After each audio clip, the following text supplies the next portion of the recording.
Well, hi there, and welcome back to the SCP versus 40k fights. I'm sorry, I'm just gonna take it easy. We're just gonna have a nice long discussion about this, and then we're just going to... Ha! You thought? No! This is SCP-40k! We do what we want, baby!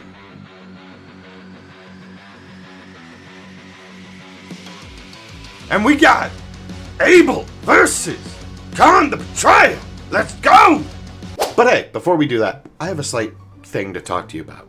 So, because of my analytics, I can actually see some really interesting stuff, and it was shown to me that, well, a couple of y'all don't follow. I mean, we got down from 69. Nice. Nice. Nice. Nice. Nice. Nice. Nice. Nice. Down to 66, which means that we're actually doing good progress, because 3% of you actually decided, hey, screw it, I'm going to subscribe. So, yeah, thank you for that. But, anyways, we should get back to this, because this is an interesting fight. This is the most metal fight we've had in a while. It's basically an immortal killing machine versus an immortal killing machine. I can't put this in perspective any more than that, because, God, that's the most interesting and most metal thing I've ever heard. But anyways, we should get into this. As you know, we will go over both sides of the spectrum with Abel and Kharn, and then we will go into a 3-round fight. One being outside the warp, one being inside the warp, and one with both of their minions, i.e. the MTFs for, well, Abel, and the World Eaters for Kharn, to go against each other in a battle of attrition. Now, with that being said, we should talk about my main man, Abel, because, well, SCP comes before 40k. So, with that being said, let's get into this. There's a spider. So what you want me to do? Kill it! You saw it first! You kill it! You're the man! Since when?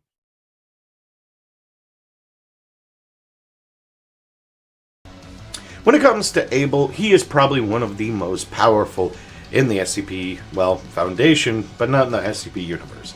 He is immortal, and he can come back from death. However, he does have a finite of, well, regeneration after he returns from his coffin of sleep. That being said, he is probably one of the most powerful for the fact that he can make any weapon as long as he sees.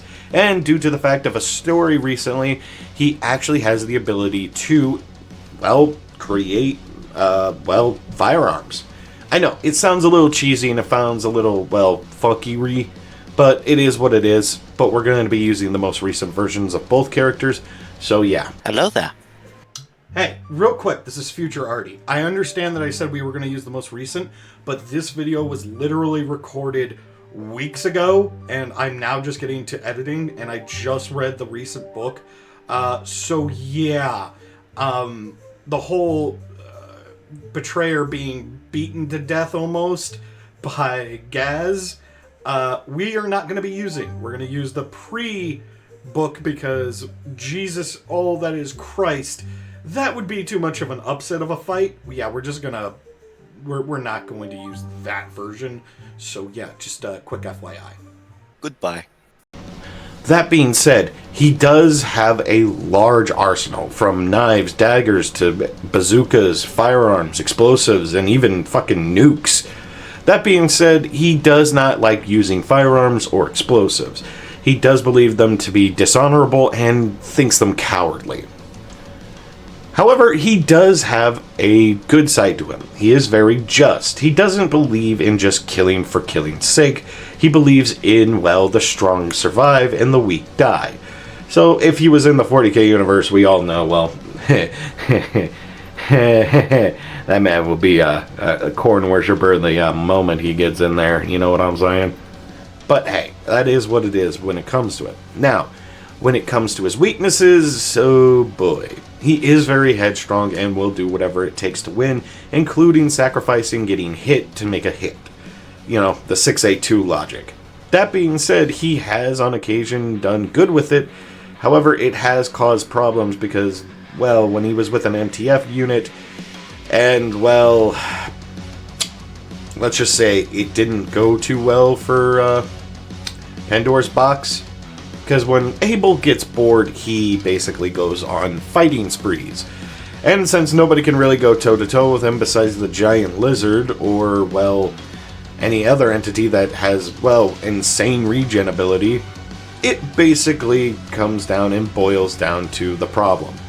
That being said, it's interesting to see that, well, even though he is the strong one of the Foundation, or a strong one of the Foundation, I should say, he's probably, when it comes to strength, only at around a 9. He isn't as strong as people give him credit. He is superhuman and superhuman speed, but he doesn't have, well, the fighting potential that he used to. Well, I should say used to because, well, it's Abel. He's been around for a very long time. He does have the ability to adapt to pretty much anybody's fighting style, i.e. when he fought 682 and basically adopted their version of fighting, which is take a hit to deliver a hit, which in its own didn't do well, but he understood. Now, when it comes to willpower, I'm going to give him a solid 5. He does have his mindset and everything to, well, stay on a straight line. However, it does not matter when it comes to it, because sometimes he will just say F it and kill people, which Pandora's Box being one of them. Oh boy, that was a great shit show. Not gonna lie. When it comes to trickery, I'm gonna give him a solid, I'd say 6, maybe 7. He doesn't perform backstabbing, but he does believe that all fair in love and war. Which means that if it comes down to it, he will stab you in the back if it means he's going to win. He's not dishonorable, but he believes that anything in a fight should go. That being gouging, piercing, hell, even throwing sand in somebody's face. Everything is permitted. You know, he's in the classic. When it comes to minions, this is where it gets a little tricky. If we're going to just say it's the, well, Pandora's Box unit, I don't think it would last that very long, so we're going to do one of two things. One, we're going to do scenarios with just him and Pandora, and the other one is going to be him with every MTF backing him up, which that has happened in the past, but it was rare. It's been very rare. So, with that, I believe we have his set up, because his minions, we're going to fluctuate.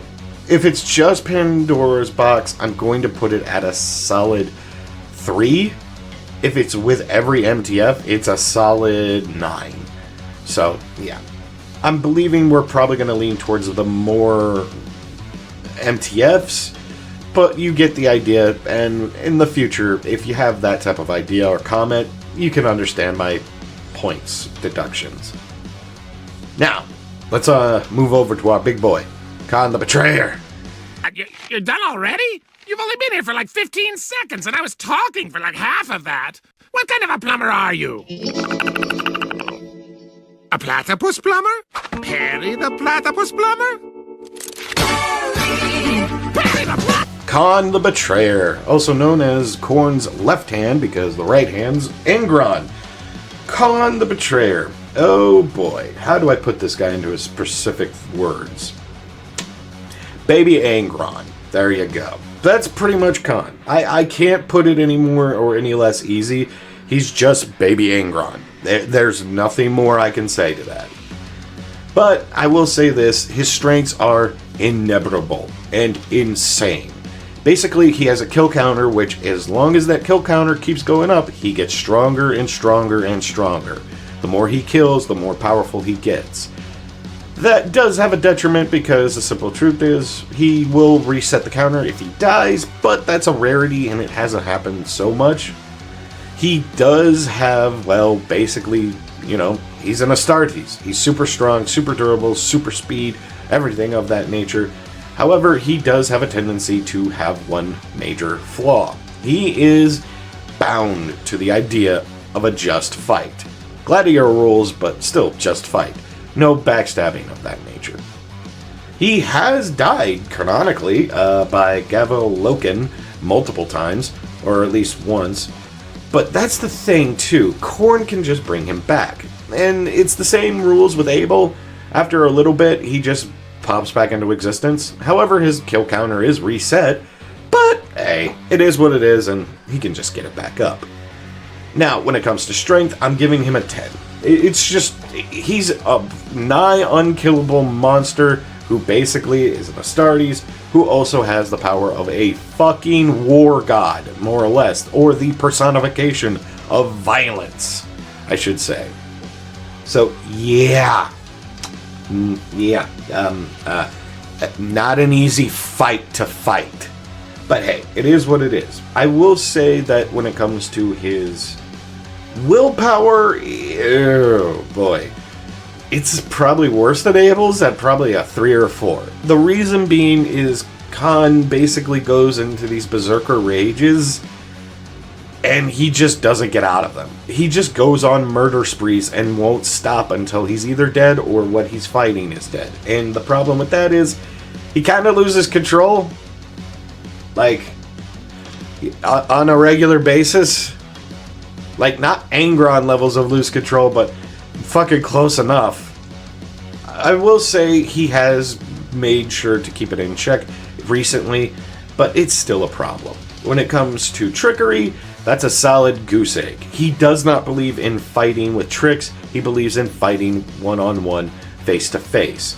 And that's where it gets a little interesting, because he's probably one of the strongest characters in the 40k universe, but he doesn't really care too much. He's not as strong as, say, Angron or, hell, even one of the Demon Princes, but he is one of the strongest. So that's why I say him and Abel kind of fit into that little niche of, you're powerful, but you're not as powerful.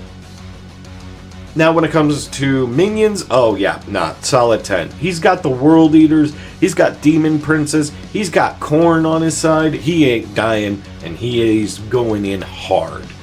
So, what does that leave us with in the fights? Well, let's get into that. Again, we're going to go outside the warp, inside the warp, and minions.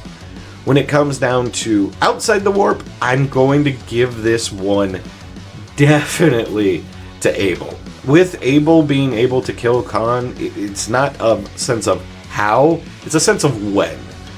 Again, Abel basically can come back from anything. It does not matter. But if we're truly doing a fight to the death, it's basically whoever drops first is the loser. I'm going to say that it's going to be Abel who's coming out on top, due to the fact that he has more battle experience and his battle IQ is insanely higher than Kharn's.